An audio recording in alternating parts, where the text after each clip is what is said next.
Okay. So this is Wikipedia, official. English Wikipedia, Bruce Lee, okay? You know that he was born in San Francisco, Yeah. 1940, and Raised in Hong Kong. Okay. he died in Hong Kong on July the 20th, 1973, which I was found quite appropriate because it is in exactly 4 months or 4 weeks from now. Yeah, so I thought, okay, 50th anniversary, that would make sense to go into this. You know everything in between. You know that he trained Kung Fu and that he married and had 2 children, and then he went to Hong Kong in 1970, 71. He made 4 big movies. The last movie he did, Enter the Dragon or Enter Satan, it was in cooperation, the first time that ever a Chinese artist, Chinese company had in cooperation with a big American brand called Warner Brothers.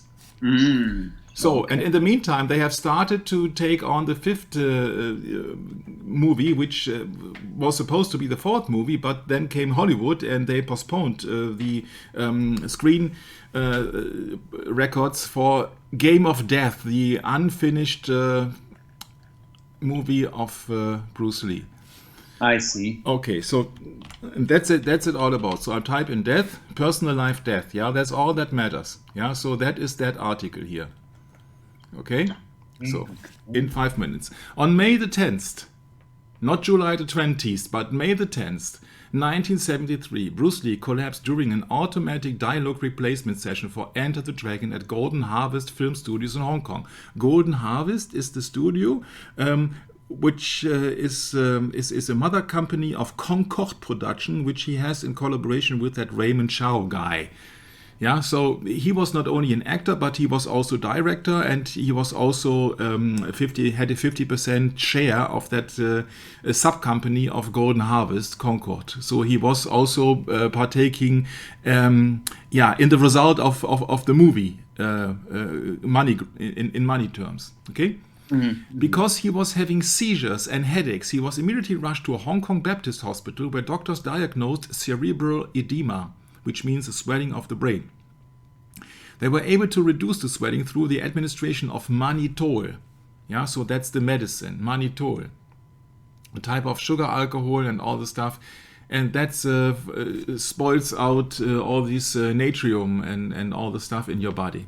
The headache and cerebral edema that occurred in his first collapse were later repeated on the day of his death. And what they are missing here is that he was being released from the hospital on his own will, and he said, no, I won't want to have any checkups because I'm just flying over the end of the month to Los Angeles. And he did checks in Los Angeles with one of the biggest neurological clinical centers in the United States, in Los Angeles, and it went fine. The doctor there, that is not incorporated here, said to him that you got a body, there are no health issues, you got a body like an 18-year-old, this being 32 at the time. So he was relieved and said, okay, so that was just a spoiled meal or what else. So he did not care officially. Right. So on the day of the death, Friday, the July 20th, not Friday, the July the 13th, because one Friday before would be Friday the 13th, so that some are presuming that it could have meant to be happen 1 week before. Lee was in Hong Kong to have dinner with actor George Lazenby, that was the 007 James Bond actor at that time, with whom he intended to make a movie. He was, according to Lee's wife, Linda Lee, Bruce Lee met producer Raymond Chow, that's the one who has that company, Concord, with him, at 2 p.m. at home to discuss the making of the film, unfinished, Game of Death. They worked until 4 p.m. and then drove together to the home of Lee's colleague, Betty Ting Pei, a Taiwanese actress. The three went over the script at Betty Ting's home, and then Chow left to attend a dinner meeting where he was supposed to meet George Lazenby, and then afterwards it was supposed to be that Bruce Lee would then drive together with Betty Ting Pei to the restaurant to meet George Lazenby to put him into the script. So this is the official stuff. Can you follow me? Yeah, I'm trying. Okay, so that means that officially, Raymond, his financial, his business mate, was Raymond, yeah. visiting him home at 2 o'clock, and then they drove together to another actress' home, Yes. which later on was clear that she was his mistress. Yes. Aha. Yeah, so you can imagine a 32-year-old superstar married with 2 children is going to discuss a script at the home of an actress. Strange, huh? That's why Jackie Chan said, yes, everybody knows he died in somebody's house. Right. Later, Lee complained of a headache and Ting gave him the painkiller Exposé, which contained both aspirin and the tranquilizer meprobamate.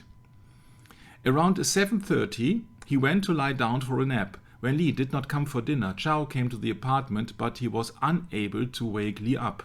That's why Betty Ting called twice to the restaurant where 007 James Bond George Lazenby and his business partner Raymond Chow sat, waiting for Bruce and Betty Ting Pei to arrive. And Betty said, "Oh, I can't wake him up." When Lee did not come for dinner, Chow came to the apartment. Yes, he needed 30 minutes because of a typhoon and he could not reach the doctor, but he was unable to wake Lee up. Huh? So somebody could not be woken up and she is just dialing the number of his business mate. Yeah, so Chow drove to the apartment, but he was unable to wake Lee up. Officially, he said, I was beating him in the face, left and right, but I could not wake him up. Then a doctor was summoned and spent 10 minutes attempting to revive Lee before sending him by ambulance to the Queen Elizabeth Hospital. Lee was declared dead on arrival at the age of 32. Yes, the Queen Elizabeth Hospital is on the far other side of the street, of the town. And of course, Bruce Lee was dead on arrival because he was dead before even the doctor came. Nobody could wake him up. There was no pulse, there was no heartbeat, there was no pupils, there was nothing. There was no visible external injury. However, according to autopsy reports, Lee's brain had swollen considerably from 1400 to 1575, a 13% increase. The autopsy found Exposé in his system. On October the 15th, 2005, it's 32 years later, the same age that he had, 32 years later, Raymond Chow, who found him, stated in an interview that Lee died from an allergic reaction to the tranquilizer meprobamate, the main ingredient in Exposé, which Chow described as an ingredient commonly used in painkillers. When the doctors announced Bruce Lee's death, it was officially ruled a death by misadventure. That was a decision made by the court, because they could not figure it out what actually killed him. And so they made that claim by misadventure between the two of us, so that Linda, his wife, would get the sum of the complete new insurance policies of over I think it was $1 million at the time. Sure. Yeah, where no fee had been paid for at the time of the death. But it's just quite usual, huh? Lee's wife Linda returned to her hometown of Seattle and had Lee's body buried in Lakeview Cemetery in Seattle. Pallbearers at Lee's funeral including Taki Kimura, Steve McQueen, James Coburn, Danny Innocento, Peter Chin, and Lee's brother Robert. Around the time of Lee's death, numerous rumors appeared in the media. Lee's iconic status and untimely death fed many wild rumors and theories. These included murder involving the Triads, Hong Kong Mafia, and supposed curse on him and his family. Donald Tier, a forensic scientist recommended by Scotland Yard, who had overseen over 1,000 autopsies, that he stated in the court. Yeah, I have the court documents here, but I cannot publish it due to copyright claims of that special printed book. But I could do copies for you, but not for the public. Was assigned, that guy, from Scotland Yard, recommended. Scotland Yard, does it remind you Scotland of something? Yes, of course. See? Scottish Rite. Yes, was assigned to the Lee case. His conclusion was death by misadventure caused by cerebral edema, swelling of the brain, due to the reaction to compounds present in the combination medication equagesic. Although there was initial speculation that cannabis found in Lee's stomach may have contributed to his death, Teer, so the doctor, Donald Teer, said it would be both irresponsible and irrational to say that cannabis might have triggered either the events of Bruce's collapses on May the 10th or his death on July the 20th. Dr. R. Lucette, the clinical pathologist at Queen Elizabeth Hospital, reported at the coroner hearing that the death could not have been caused by cannabis.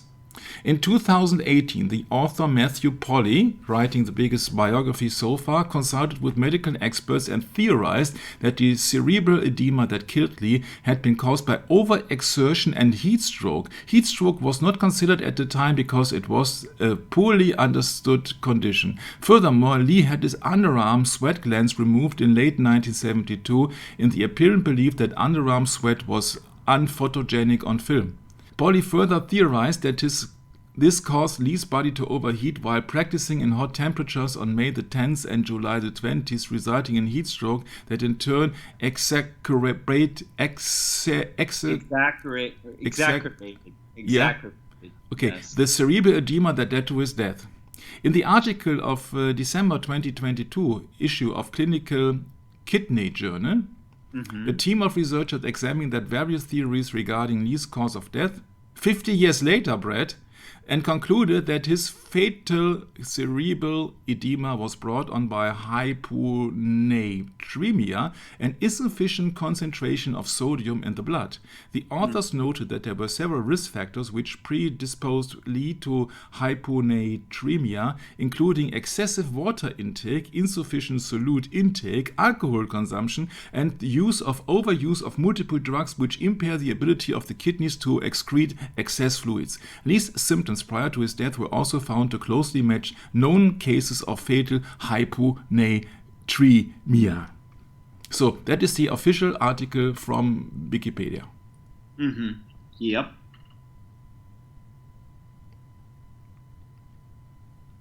So you can make your mind up. The information which is stated here is not necessarily false, but of the real valuable information, as usual, 3/4 or almost 80% have been left out.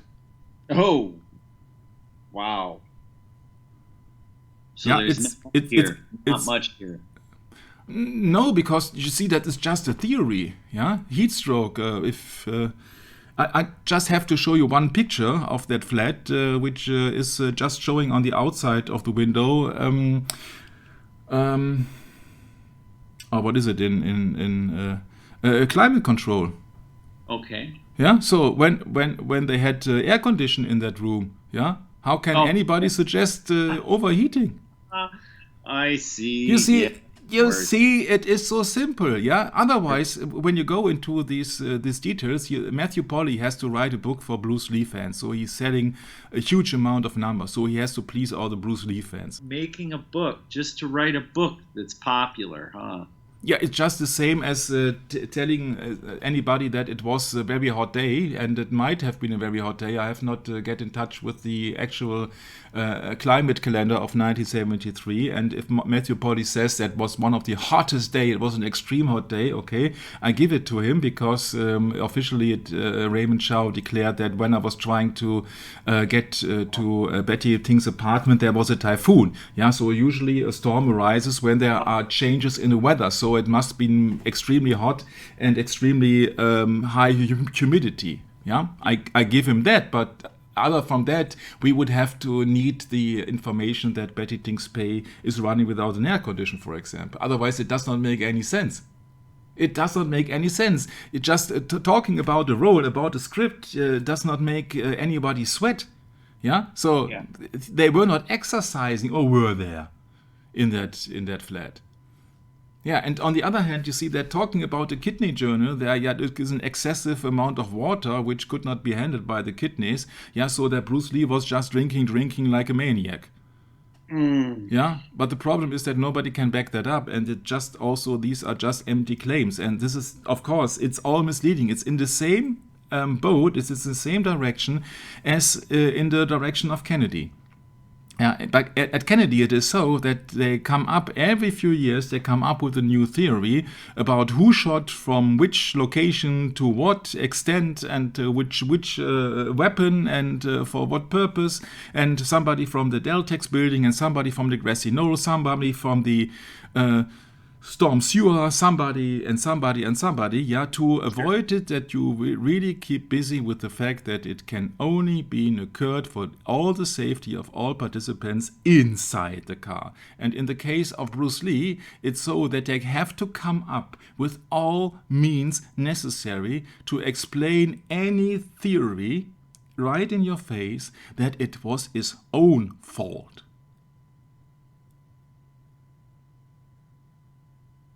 These are allegations. He was overworked, he was exhausted. He did do drugs, he did snip alcohol, he was overheating, he drank too much, he drank too little, he was up too early, up too late. He talked too much, he talked too less. Yeah, so it's always his fault. Yeah, to put the blame away. And that is quite amusing if you combine it and compare it with the case of Kennedy, that you say, okay, usually the opposite is true. Yeah, so that when everybody comes up to blame Bruce Lee on his own behavior for this death, it is absolutely extremely likely that he wasn't to blame for it. Yeah. See, that's the same pattern I would use in the case of the assassination of Kennedy. Yes. Yeah, why should somebody call up the director when he cannot get Bruce Lee, the famous superstar, awake? Yeah, because he was lying most likely without much clothes, because it was extremely hot, Brad. Some say that he was lying naked in a bed. Yeah, and so that's the official cause, that she could not call the emergency ambulance. Yeah, she had to call Raymond. Oh, I do not know how to wake him up. That's right. That's what you shall believe. Yeah, so she did not call the ambulance. Then Raymond Chow needed another 30 minutes at least.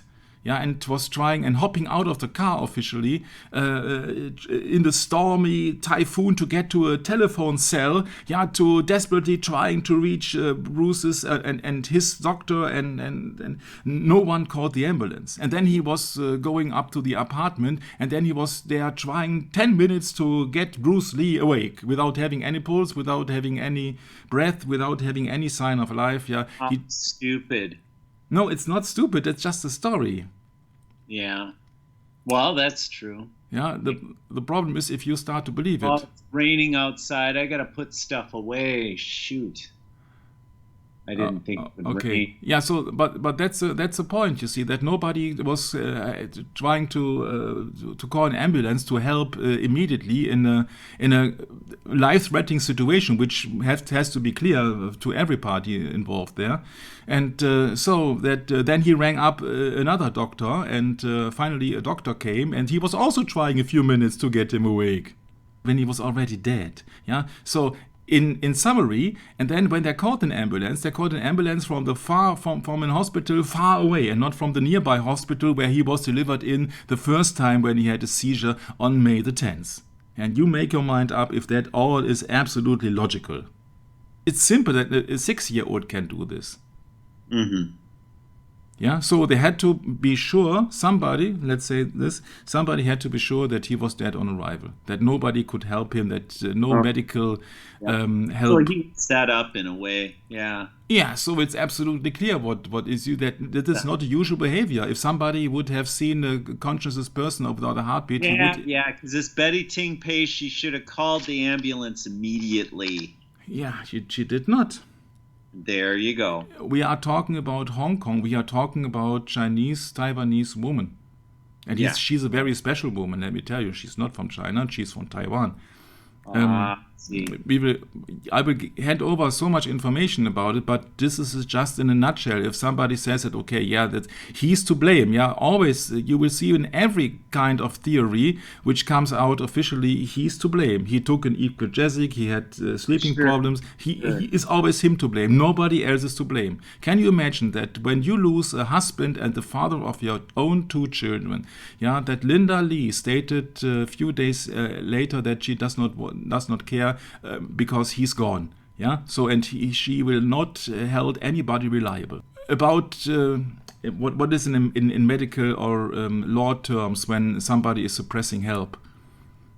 Wait a second, Michael.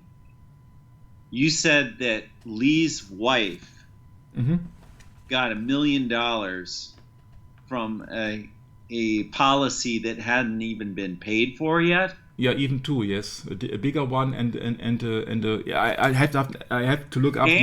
And she doesn't miss having Lee around anymore. Yeah, and she doesn't allow any autopsy now after the official trial. Sure, of course. Wow. It's quite logical, huh? Sure.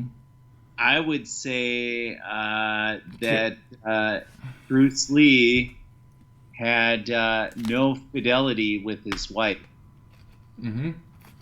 Obvious. Can you imagine when we talked about John F. Kennedy, that Jackie Kennedy says, I'm not so much interested in who did it because he's gone anyway. Yeah, right. Same thing here. And that is just 10 years later, 1973.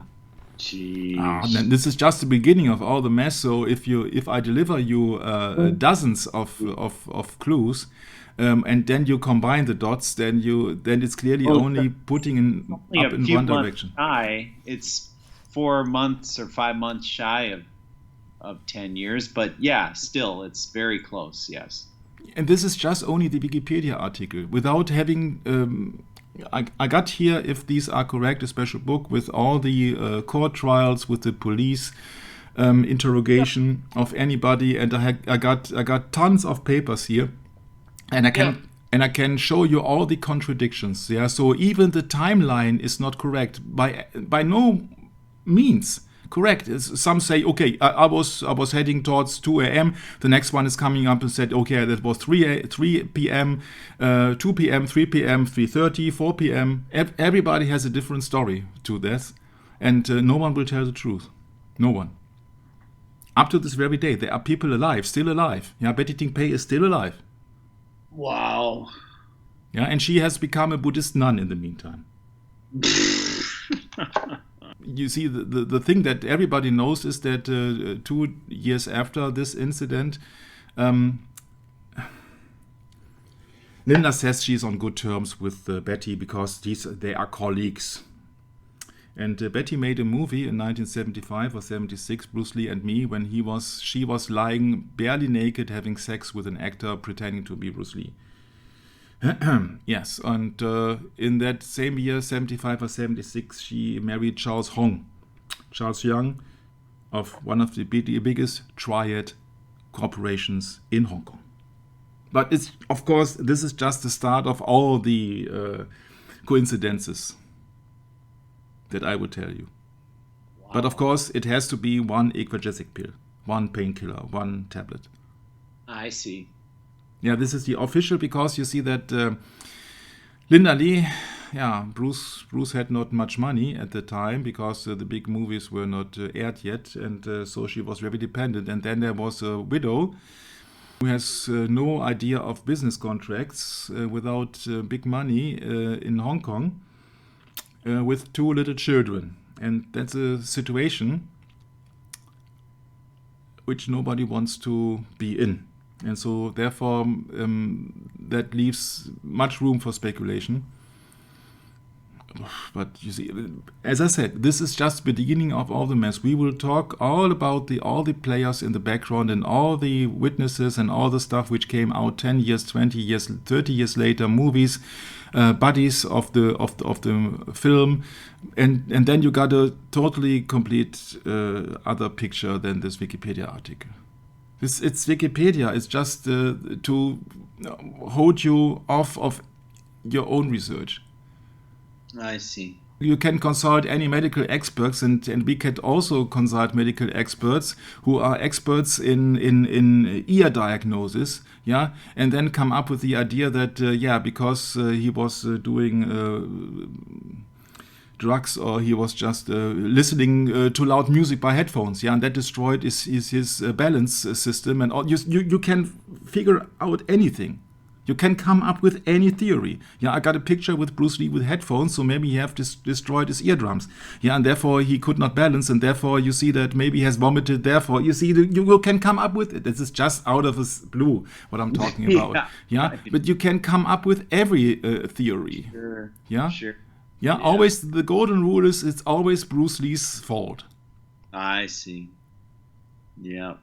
Yeah, so it's the same as John F. Kennedy always is to blame, or the FBI is to blame, or whosoever is to blame, because they could not make out that there was a Lee Harvey Oswald firing 3 shots from the Texas School Book Depositorium. Although this is absolutely BS theory, yeah, Sure. they could not prove it. But Lee Harvey Oswald had been shot 2 days later. And we have done so many sessions about it. But you cannot imagine what here is exploding then in that script, because then you see all the things from such a different perspective. And it took me years to do this. Mm-hmm. Yeah, people, special books, and all the court documents, and then I saw and I made a list, and hundreds of pages here and hundreds of notes here, and then I said, yeah, this is hilarious, but nobody does want to do the job, because there's not much to earn. Yeah, you can earn money in making fancy videos about Bruce Lee. You can earn money by writing books about Bruce Lee, or selling memorabilia and stickers and what else. Yeah, but if you try to search for the truth, of course, people will try to avoid it and will block you. The one who know the truth will try to block the truth, and the diehard fans, they don't want to know it. Yeah, many of them, because it would also, give him a kind of a strange feeling that somebody's watching over them back. They'd see things for what they really are, and they freak the shit out of them. Yeah, that's the same thing with Kennedy. If you tell people who's really behind Kennedy, and I think that we have done a prolific point on that, then people say that I would have never guessed it came from that direction. Because nobody talks about it. Nope. Nobody dares to talk about it, because it sets your life in danger. And there's nothing to earn in this world. Yeah. If you then say, oh yeah, Bruce Lee, let's talk about his body, let's talk about his fitness program, let's talk about that Jeet Kune Do technique, then everybody says, yeah, I'm in with it, tell me. Now, if you say that, okay, do you want really to see the shadow sides of that business, what this business is about, and who's running the show, who's really running the show? And in the end, you can't prove it in the last instance. Yeah, because, of course, you only have the official documents. You don't have the things that people were just saying behind closed doors, where no documents are, things that are in a safe, private investigations, private conversations without having written any note. You have to look for other hints. And then you will see that there is a similarity not only to Kennedy, but to the United States in general. And that's what I find extremely interesting, because then it is not limited to any Bruce Lee fan or somebody who's interested in that subject, but also to people who are living in the United States and maybe are interested in looking a little bit more deeper behind the scene. Mm-hmm. Yeah, so you can combine everything with it. You can combine medicine, you can combine actors, you can combine American history. So this is a multicultural research then, and it's really taking me so much time, but I hope that in the end it will be very fruitful, so that the listeners will really see that, oh my, I would never guess that connection or this connections. It just takes a lot of time to go into this and then to figure it out. And if you then combine the dots, then maybe you can draw the same conclusions as me, although in the end I cannot prove it, because nobody in the high circles would ever allow me to look into their safe, or just to look into private letters or private talk. So sure. I can't name one name in the end.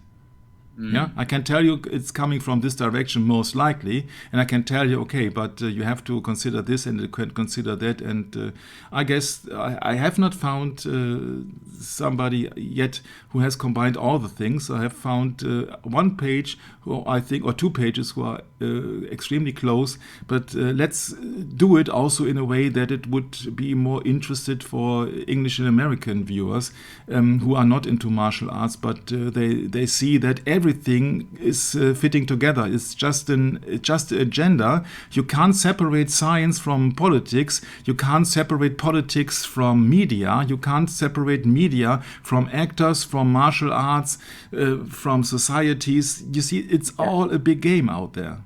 It all works. It's a synergistic study, Michael. Yeah, in the Bible, it's been clearly stated you can't serve two masters. You can either serve God or the mammon. Yeah, and we really know that Bruce Lee served the mammon. He wanted to have $10 million in his possession by 1980. So we know it has to be about money. Yeah. Because that was the driving factor. Yep. That's right. So when there is money and fame involved, there are also very highly influential people involved who say that, okay, this is just one martial artist. Yeah, but you see, one martial artist against the entire system, or what do you expect? And also you have to consider to take a stand for Linda Lee, because you can think of her as you like.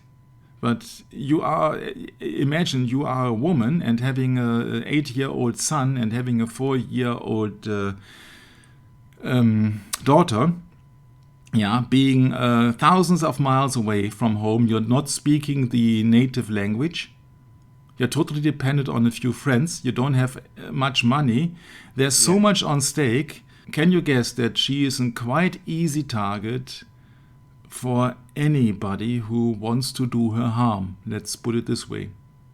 Yeah, you can judge it from today's standpoint and say, okay, she should have behaved otherwise. But in that case, when so much is on stake and there are children involved, you can't expect people to react logically. They will react emotionally.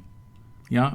A mother always wants to do what's best for their children, especially when these children are really young and dependent on the mother. And I think that's enough hints for today. So then let us take on a journey next time when we go deeply into this case of Bruce Lee. Let's find out what's really behind it, and not what Wikipedia is telling you, because Wikipedia also tells you. Yeah, let's have a look. Where is it?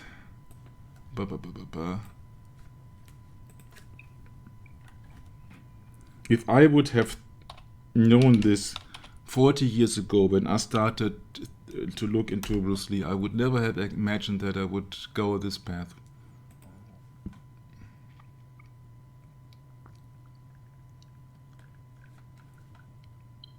So, assassination. Wikipedia tells you President Kennedy was assassinated. Lee Harvey Oswald, a Texas book depository from which the shots were fired, were arrested for murder. And then he was shot by Jack Ruby. And there was a Warren Commission, and they say that yes, that was correct. Oswald has fired 3 shots. And there's a majority of people who do not believe this. Yeah. A Gallup poll in November 2013 showed 61% believed in a conspiracy. Yep, and I think we did enough sessions on Kennedy, and there will be more soon. Thanks for having me, and see you next time. Yeah, we can talk about this. I can start this immediately, but that's enough for now. Yeah, right. Yeah, it's a load, Michael. It's a load. Yeah, so you only have 4 actors. You have Bruce Lee, you have Raymond Chow, you have Betty Ting Pei, and for heaven's sake, You got Linda Lee, who was not at home. Nobody was at home, which is very awkward at Bruce Lee's house. Yeah, everybody has something to do. And yeah, so there are three main actors. I see. Yeah. Raymond picked Bruce up at his home. They drove together to Betty Ting's Pay apartment. Bruce complained of a headache, said, okay, I'll join you for dinner later with the James Bond actor Lazenby. Raymond drove off, and Bruce was having a nap and could not be awakened because he died. As Jackie Chan said, he died in somebody's house. Yeah, right. Never mind whose house. Yeah, the sentence is a little bit longer of Jackie Chan. He says, he died in somebody's house. My boss picked him up. Because Jackie Chan's boss is Raymond Chow. Oh. So no surprise that Jackie Chan is a little bit short on words. Right.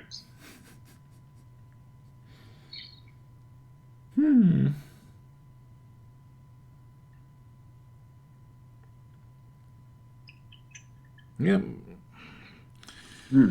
I can't help it, but if I start something, I just want to know the truth, and the truth in the case of Kennedy is other than Wikipedia tells you. The truth in the moon landing is other than Wikipedia tells you. The truth for 2001 is other than Wikipedia tells you. It's all lies. Yep. It's all lies. Yeah. Where to start? Well, that's kind of one reason why I kind of hate modern topics. If you really dig into this, as we have done before, and we really know that who's running the show, yeah, then and we can really point to evidence and conclusions in the case of the National Aeronautic and Space Agency, NASA or Association, in the case of John F. Kennedy, in the case of 2001, 9/11, name anything. If you really look behind it, you see that the story is always fake. Yeah, so if we will take on two different murders and different crime scenes, one in Hong Kong and one in the United States, and you will see that they have much in common. And some diehard Bruce Lee fans already suggest, oh yeah, I know what he's talking about. Yes, that's what I'm talking about, but I will talk about other cases as well. Okay, you decide that it's just death by misadventure, so that nobody asks any question, that medical terms are off, and that Linda gets her money. It's just politics. Yeah, right.